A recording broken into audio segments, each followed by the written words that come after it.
আসসালামু আলাইকুম প্রিয় শিক্ষার্থীরা, সবাইকে স্বাগতম জানাচ্ছি টেকনিক ইজি এডুকেশনের পক্ষ থেকে। আমি হাবিবুল্লাহ।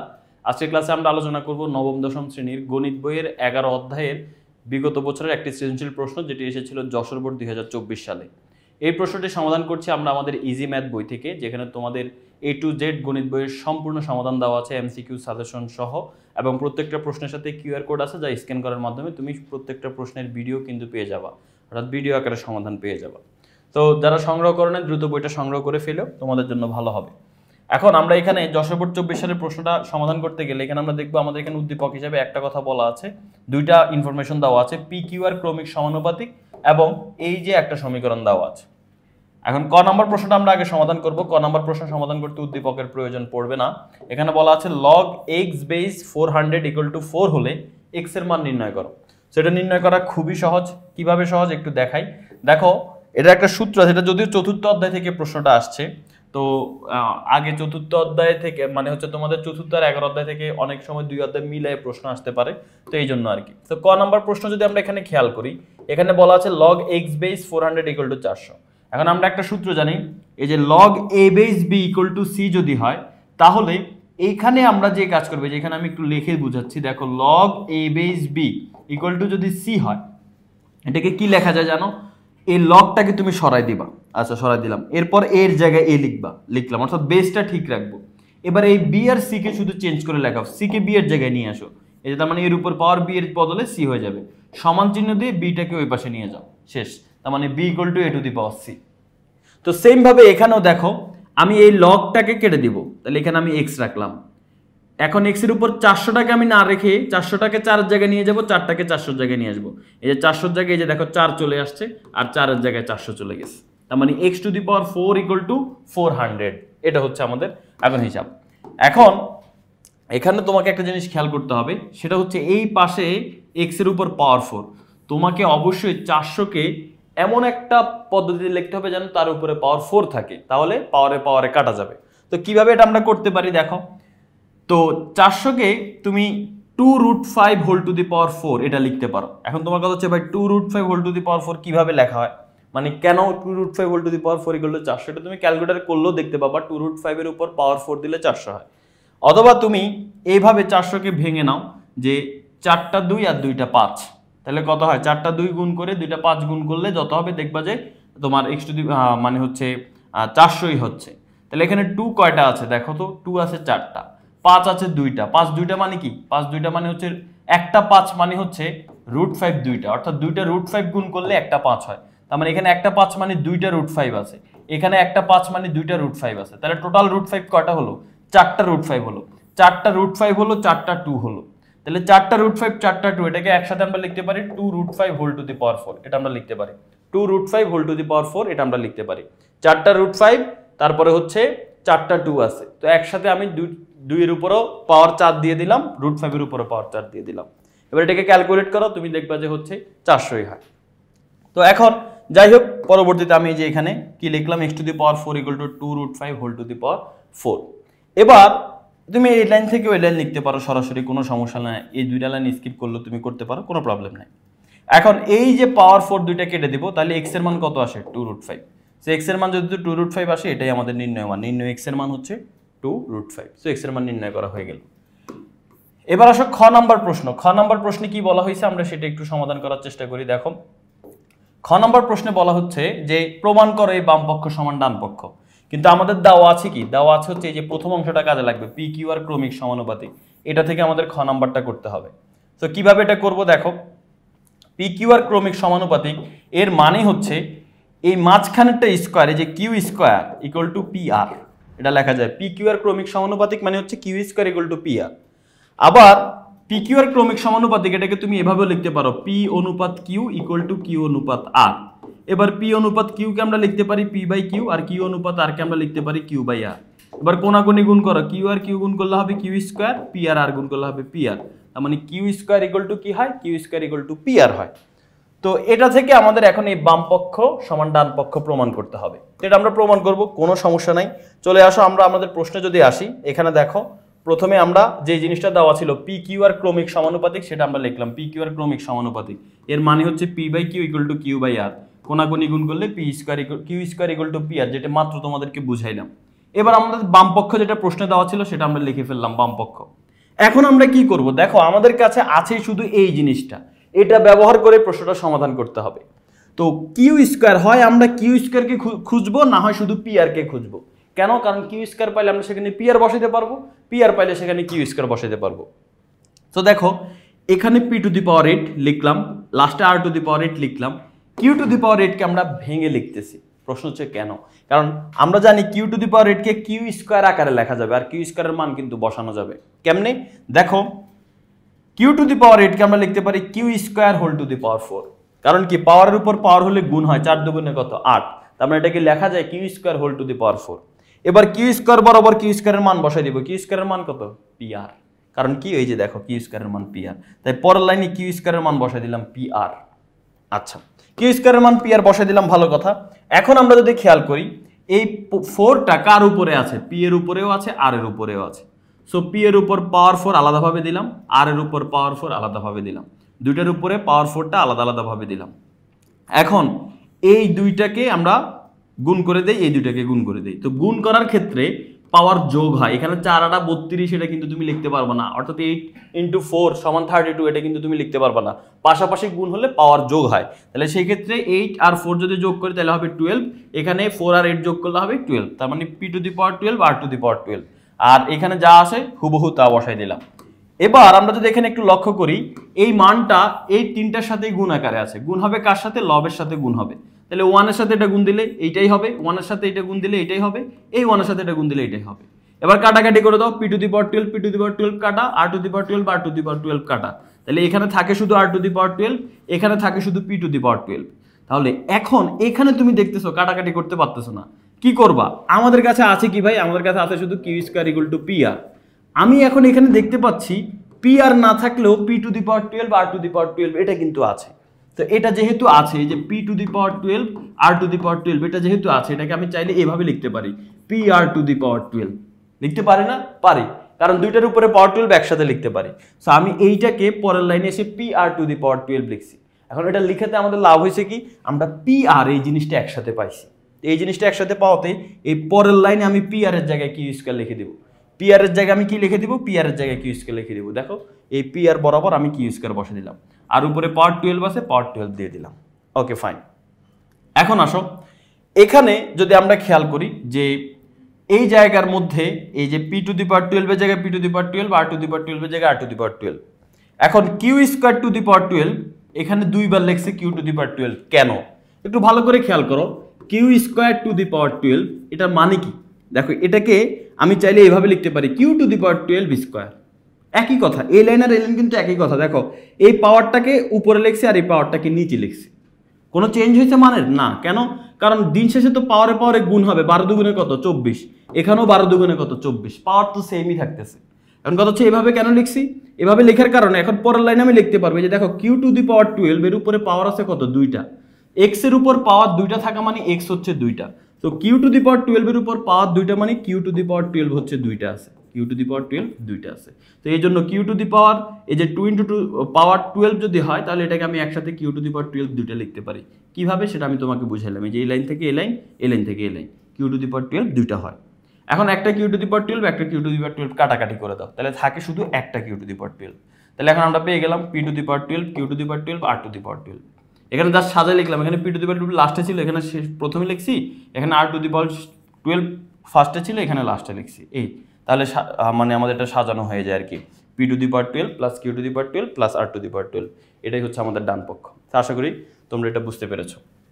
এটা কিন্তু আমাদের সমাধান হয়ে গেছে, এটাই কিন্তু আমাদের ডান পক্ষ ছিল, ডান পক্ষ কিন্তু পেয়ে গেছে, অতএব বাম পক্ষ সমান ডান পক্ষ প্রমাণিত। তাহলে খ নম্বর প্রশ্নটা আমাদের শেষ।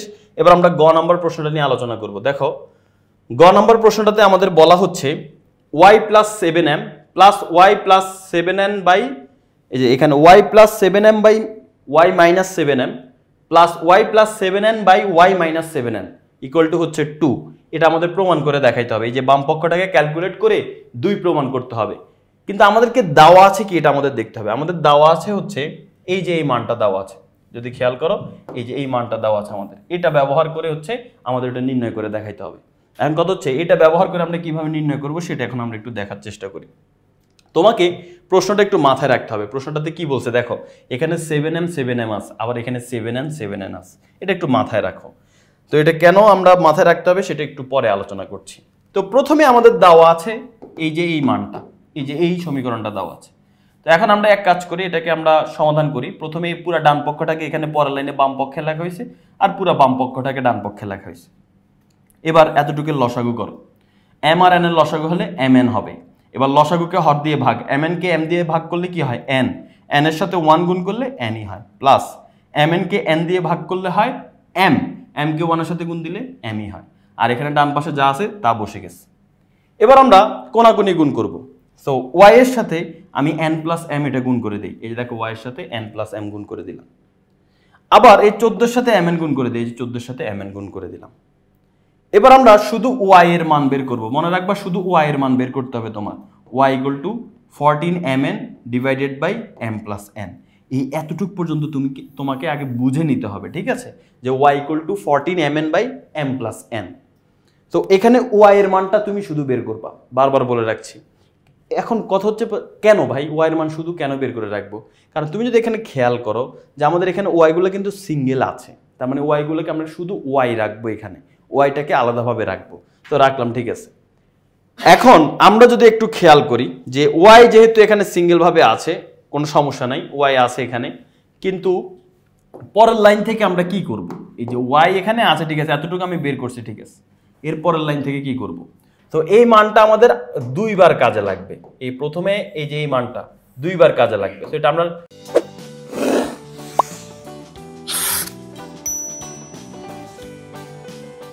লাইন দিয়ে রাখলাম, কোন দুইবার কাজে লাগবে সেটা আমরা বুঝবো, সমস্যা নাই। এখন তুমি প্রশ্নের দিকে যদি একটু তাকাও ভাইয়া, প্রশ্নের মধ্যে কিন্তু বলা আছে y প্লাস 7m। একটু খেয়াল করো, y প্লাস কি বলা আছে 7m, এই যে দেখো y প্লাস 7m। আর ওই অংশ আমরা পরে যাচ্ছি, দেখো আবার নিচে হচ্ছে y মাইনাস 7m। এখন তুমি খেয়াল করো, যদি y এর নিচে আমি 7m আনতে পারি কোনোভাবে, তাহলে এটাকে যদি আমি যোজন বিয়োজন করি কি হবে? যোজন বিয়োজন করার নিয়ম হচ্ছে লবে যেটা থাকবে সেটা বসবে, এরপরে নিচেও লবে যেটা থাকবে সেটা বসবে, অর্থাৎ লবে যেটা থাকবে সেটা উপরেও নিচে দুই জায়গায় বসবে। যোজনের জন্য প্লাস, বিয়োজনের জন্য মাইনাস। এবার হরে যেটা থাকবে সেটা উপরে বসবে, নিচে বসবে।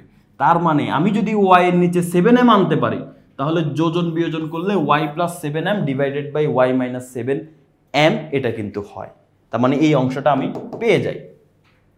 সেই জন্য এখন আমরা যে কাজ করব, আমাদের এখানে আমরা লাস্ট যে সমীকরণটা পাইলাম সেখান থেকে আমরা y প্লাস 7m 7n আনার চেষ্টা করব। কিভাবে?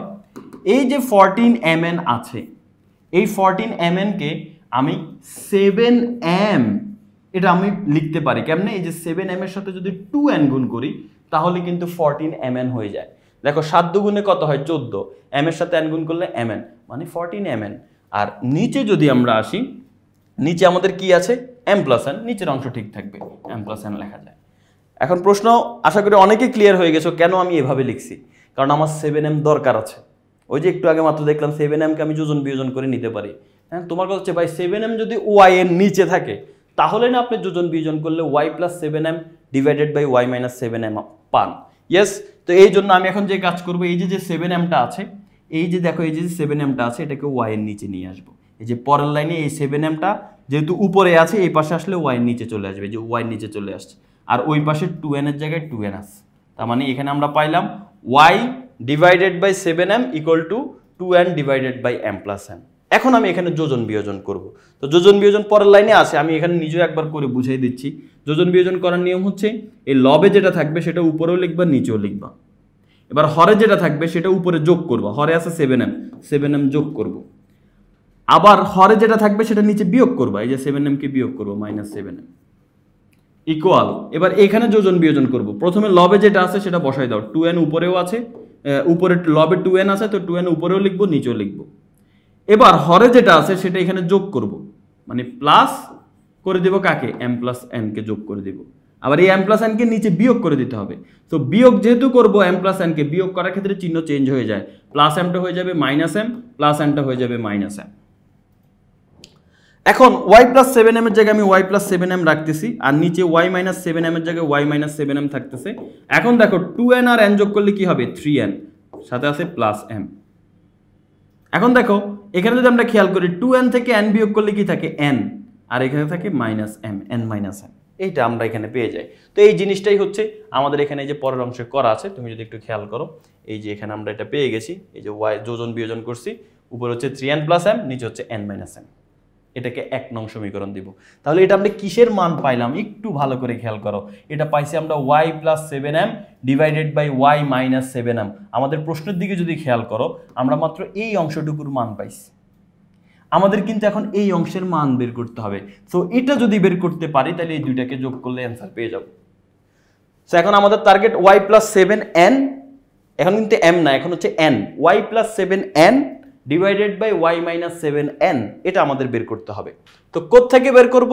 ওই যে তুমি একটা সমীকরণ বের করছিলে, ওই যে বললাম যে এই যে এই অংশটা y equal to 14mn divided by m plus n, সেখান থেকে পাবো আমরা। কেমনে দেখো, এই y ইকুয়াল টু 14mn কে এখন আমি আগে লিখবো 7n, কারণ আমার এখন n দরকার আছে, 7n দরকার আছে, এই জন্য 7n লিখলাম। 7n এর সাথে কত গুণ করলে 14mn হয়? 2m গুণ করলে। কেমনে? 7 গুণে 14, m আর n গুণ করলে mn, তার মানে 14mn। আচ্ছা, তো 14mn হয়। আর নিচে হচ্ছে কি? নিচে হচ্ছে আমাদের m প্লাস n। নিচে আমাদের কি হবে? নিচে আমাদের হবে m প্লাস n। তো আশা করি বুঝতে পেরেছো, y ইকুয়াল টু হবে 7n ইন্টু 2m, আর নিচে হবে m প্লাস n। তো এটাই হচ্ছে এখন আমরা দ্বিতীয় অংশে লিখবো। এই যে দেখো, এই যে দ্বিতীয় অংশটা তোমরা এখানে দেখতে পাচ্ছ, এই যে দেখো এইখানে দ্বিতীয় অংশ, এই যে এখানে আবার ওই জিনিসটা লিখছি আমরা যে y ইকুয়াল টু এত। এবার এই 14mn কে আমি একবার লিখবো 7n ইন্টু 2m, আর এখানে লিখবো আমরা m plus n। 7n into 2m, আর এখানে লিখবো আমরা m প্লাস n। এবার আমরা এই 7n গুণ আকারে আছে, এই পাশে আসলে কি হয়ে যাবে? ভাগ হয়ে যাবে। এই 7nটা এখানে এসে ভাগ হয়ে গেছে, আর উপরে যেটা থাকবে সেটা m প্লাস nটা নিচে চলে আসবে। এবার এখানেও সেম ভাবে যোজন বিয়োজন করব, তাহলে হবে y প্লাস 7n, নিচে হবে y মাইনাস 7n। এখানেও যোজন বিয়োজন করব, লবে যেটা আছে সেটা উপরে হবে, নিচে হবে। এই নিচেরগুলো একবার যোগ করব, এই নিচেরগুলো একবার বিয়োগ করব। এবার যদি আমরা কাটাকাটি করি, শেষ পর্যন্ত আমরা পাবো y plus 7n by y minus 7n equal to 3n plus n আর m minus n, 3m plus n আর m মাইনাস n। তাহলে আমরা এখানে একটু যদি খেয়াল করি, আমরা কিন্তু দুইটা মানই পেয়ে গেছি। বাম পক্ষে যে দুইটা মানের দরকার ছিল, বাম পক্ষে এই মানটার দরকার ছিল, এই মানটার দরকার ছিল, এই দুইটা মানে কিন্তু আমরা পেয়ে গেলাম। এখন আমরা এই দুইটা মান যোগ করে দিব, ঠিক আছে? যে এই যে 1 নং সমীকরণ আর 2 নং সমীকরণটা যোগ করে দাও, তাহলে হয়ে যাবে। তো 1 নং সমীকরণ আর 2 নং সমীকরণ আমরা যোগ করে দিই। তো 1 নং আর 2 নং সমীকরণ যোগ করে পাই। তো যোগ করার নিয়ম হচ্ছে বাম পক্ষের সাথে বাম পক্ষ যোগ, ডান পক্ষের সাথে ডান পক্ষ যোগ। তো এখানে দেখো 1 নং এ বাম পক্ষে কি আছে? y plus 7m by y minus 7n লিখলাম। 2 নং এ বাম পক্ষে কি আছে? y plus 7n by y minus 7n লিখলাম, বাম পক্ষ যোগ করলাম। এবার সমান চিহ্ন দিলাম, এবার ডান পক্ষের সাথে এই যে ডান পক্ষ এটা গুণ করব, যোগ করব। So 3n plus m divided by n minus m সেটা লিখলাম, এরপর যোগ, এবার 3m plus n divided by m minus n সেটা লিখলাম, যোগ করে দিলাম। এখন যোগ করার পরে দেখো, যোগ দেওয়ার পরে এখন আমাদের এখানে যেটা আছে সেটা লিখলাম। এখানে একটু খেয়াল করো, এইটার হরে n মাইনাস m, কিন্তু এইটার হরে m মাইনাস n, উল্টা হয়ে গেল না? দুইটা হর যদি সেম হয় তাহলে কিন্তু আমাদের লসাগু করতে সুবিধা হয়। তাহলে এখানে n হচ্ছে প্লাসের, এখানে n মাইনাসের, এখানে m মাইনাসের, এখানে m প্লাসের, অর্থাৎ এখানে জাস্ট চিহ্নগুলো যদি আমি চেঞ্জ করতে পারি তাহলে এটার মতো মিলে যাবে। সো চিহ্ন চেঞ্জ করতে হলে আমরা মাইনাস কমন নিলে কিন্তু চিহ্ন চেঞ্জ হয়ে যায়। তাই পরের লাইনে আমরা একটা মাইনাস কমন নিয়ে নিলাম, তো প্লাস এমটা হয়ে গেল মাইনাস এম, আর মাইনাস এনটা হয়ে গেল প্লাস এন। এবার এই প্লাস আর মাইনাসে গুণ করে দাও, প্লাসে মাইনাসে গুণ করলে কি হয়? মাইনাস, আর এন মাইনাস এম এর জায়গায় এন মাইনাস এম, উপরে যা আছে তাই থাকবে। এবার এই দুইটার হরই দেখো সেম হয়ে গেছে, এখানে প্লাসটা কিন্তু মাইনাস হয়েছে, খেয়াল করতে হবে কিভাবে, এই প্লাস আর মাইনাসে গুণ দিয়ে। এবার লসাগু করবো আমরা, লসাগু করতে গেলে দুই জায়গায় এন মাইনাস এম আছে, তো দুই জায়গায় এন মাইনাস এম থাকাতে লসাগু হবে এন মাইনাস এম। এবার লসাগুকে হর দিয়ে ভাগ, এন মাইনাস এমকে এন মাইনাস এম দিয়ে ভাগ করব, তাহলে কত হয়? 1, সে 1 এর সাথে লব গুণ করলে সেটাই হবে। এরপরে দেখো এখানে একটু বুঝতে সমস্যা হতে পারে, আমি একটু দেখাই দিচ্ছি। লসাগুটা আমি এক পাশে করে দেখাচ্ছি। দেখো এখানে প্রথমে আমি যদি দেখি যে এই দুই জায়গার মধ্যেই এন মাইনাস এম আছে, তাহলে লসাগু হবে এন মাইনাস এম। এবার আমরা জানি লসাগুকে হর দিয়ে ভাগ, এন মাইনাস এমকে এন মাইনাস এম দিয়ে ভাগ করলে হবে 1, 1 এর সাথে লব গুণ করো 3n plus M, 3n plus m গুণ করলে 3n প্লাস mই হবে, কারণ 1 এর সাথে যাই গুণ করি সেটাই হবে। এরপর মাইনাস আছে, মাইনাস দেব। মাইনাস দেওয়ার পরে এবার আবার এই লসাগুকে হর দিয়ে ভাগ, n মাইনাস m কে n মাইনাস m দিয়ে ভাগ করলে হয় 1, 1 এর সাথে 3m প্লাস n গুণ করলে হবে 3m প্লাস n। এবার দেখো লবে যেটা আছে সেটা আমি লিখতেছি, লবে আছে হচ্ছে 3n প্লাস m লিখলাম, এই মাইনাস কিন্তু এদের সাথে গুণ আকার আছে, তো মাইনাসের সাথে প্লাস 3m গুণ করলে প্লাসে মাইনাসে মাইনাস 3m, এই যে প্লাসের সাথে মাইনাস গুণ করলে প্লাসে মাইনাসে মাইনাস n। এখন দেখো আমরা যদি এখানে হিসাব করি, এই যে এখানে তুমি এই যে এই জায়গার মধ্যে লসাগুতে হয়েছে, এই লসাগুতে এখানে দেখো মাইনাস 3m মাইনাস n কোত্থেকে আসছে, অনেকে এটা বুঝে না, এই যে এখানে মাইনাস 3m মাইনাস n কোত্থেকে আসছে সেটা আমি বুঝে দিলাম। যেহেতু বিয়োগ করতেছি এই জন্য 3mটাও মাইনাসের হয়ে যাবে, প্লাস nটাও মাইনাসের হয়ে যাবে, অর্থাৎ চিহ্ন চেঞ্জ হয়ে যাবে। তো লসাগু আর কি, এটা আশা করি বুঝতে পেরেছো। এখন আমরা যদি 3n থেকে একটা n বিয়োগ করি তাহলে হবে 2n, আর m মাইনাস 3m মানে হচ্ছে মাইনাস 2m, আর নিচে n মাইনাস m। এখন এই দুইটা থেকে কি কমন যায় বলো তো, এই দুইটা থেকে কি কমন যায়, এই দুইটা থেকে একটা 2 কমন যায়, সো একটা 2 কমন নিলে n মাইনাস m থাকে, n মাইনাস m কাটা, তাহলে থাকে শুধু 2। আমাদের ডান পক্ষ 2 ছিল, তো দেখানো হলো, এটাই আমাদের দেখাইতে বলছে, এটা কিন্তু দেখানো হয়ে গেল। আশা করি তোমরা সবাই বুঝতে পেরেছো। তো প্রশ্নটা একটু বড় মনে হলেও তোমার জাস্ট একটু মাথা খাটালে করতে পারবা, সহজ, যে আমাকে আগে এই অংশ বের করতে হবে, পরে এই অংশ বের করতে হবে, এরপর দুইটাকে যোগ করলে অ্যান্সার হয়ে যায়। তো আশা করি সবাই বুঝতে পেরেছো। এই প্রশ্নটা আমাদের এখানে শেষ হয়ে গেল। সবাই ভালো থাকো, সুস্থ থাকো, আল্লাহ হাফেজ, আসসালামু আলাইকুম।